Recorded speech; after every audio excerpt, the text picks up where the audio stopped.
And this is the first time we've done an Elder Scrolls that isn't on like a new console. We talked about doing that with this game, Waiting, but we felt at the end of the day there's a lot of power left in these systems. And coming off of Fallout 3, we still felt there was a ton of things we could do technically on the current generation that we hadn't done before. So we rewrote all the graphics and gameplay engine. We're just going to get a lot more detail on the screen, better AI, dragons.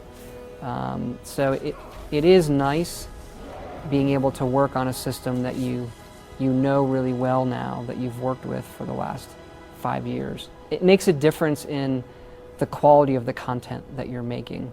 Yeah, I mean, working on Oblivion and Fallout 3, there's a lot we learned in terms of how someone experiences a wide open game like this. So the Radiant story system that we've built, we built it originally trying to do a better way of random encounters that we did in Fallout.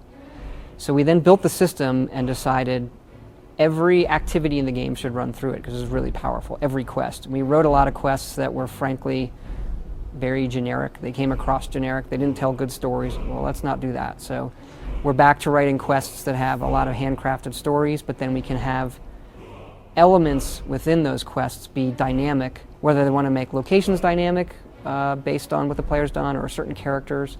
We also use it for little miscellaneous objectives. So for our main quest lines, they're still very, very hand done with some Radiant/random elements. If you want to go off the beaten path or just cause violence in Skyrim, there are systems that react to that. We have a really nice crime system that we'll talk about later, and different types of jails. They're not all the same. But it's something we always have to deal with because we find no matter what we do, we give the player a weapon, he attacks the first person on the screen. Even if it's his father. In Fallout 3, give the kid a BB gun.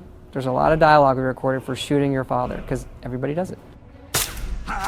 What in God's name is wrong with you? So people like to test the boundaries of a game. What happens if I do this? What happens if I go in a tavern and set off the biggest spell I have? How does the game react? So we spend a lot of time on that just for the people who are going to poke it and see how it reacts. And then one of the things we took from Fallout 3, perks. How you emotionally feel when you level up. It's really fun to level up in Fallout because you get to pick a perk.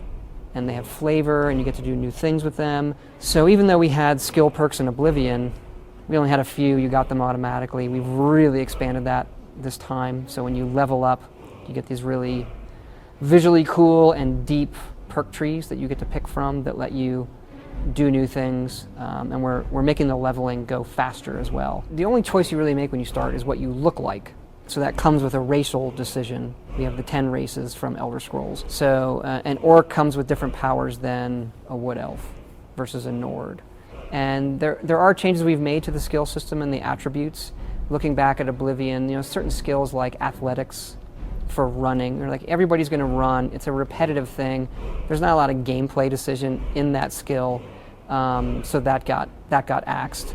And a few others where we folded them in. In Oblivion, you increase your intelligence, and intelligence's main thing is to increase your magicka. Well, now when you level up, you can increase your magicka. That's an example. Or strength and what it does with melee weapons or carry weight. That's moved to other things that make more sense. So we had attributes originally in the game, and it just as we played it, it felt redundant, and so let's just go right to the thing it's affecting. So Skyrim's coming out 11/11/11, November 11th this year, PC, Xbox 360, PS3. And I hope everybody checks it out.